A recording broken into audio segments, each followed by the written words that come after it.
Hello everyone, কেমন আছো তোমরা সবাই? আশা করি তোমরা সকলে ভালো আছো। আজকে জানো তো আমার খুব ম্যাগি খেতে ইচ্ছা করছিল, তাও আবার সবজি দিয়ে। তাই বাড়িতে দেখলাম সব রকম সবজিও আছে। দেখো সমস্ত সবজি কিন্তু আমি কুচি করে কেটে নিয়েছি। এবার আমি একটা পাত্রের মধ্যে জল গরম করতে দিয়ে দিয়েছি। এর মধ্যে আমি 4 প্যাকেট ম্যাগি দিয়েছি। তবে ম্যাগিটা কিন্তু খুব বেশি ফোটাবে না, তাহলে ম্যাগিটা গলে যেতে পারে। 1 থেকে 2 মিনিট মতো রাখবে, তাহলেই দেখবে হয়ে যাবে। চলো এবার আমি একটা কড়াই নিয়ে নিয়েছি। কড়াইয়ের মধ্যে একটু তেল দিয়ে এর মধ্যে রসুন কুচি দিয়েছি। রসুনটা একটুখানি নাড়াচাড়া করে এর মধ্যে আমি পেঁয়াজ কুচিগুলো দিয়ে দিয়েছি।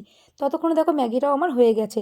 এবার আমি পেঁয়াজটা ভালো করে একটু নেড়ে নেবো, হালকা একটু ব্রাউন করব।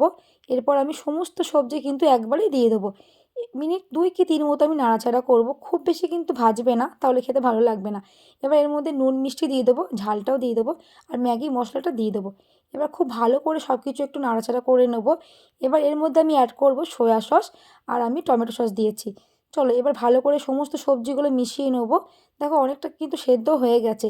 এবার এর মধ্যে আমি ম্যাগিটাকে দিয়ে দিয়েছি।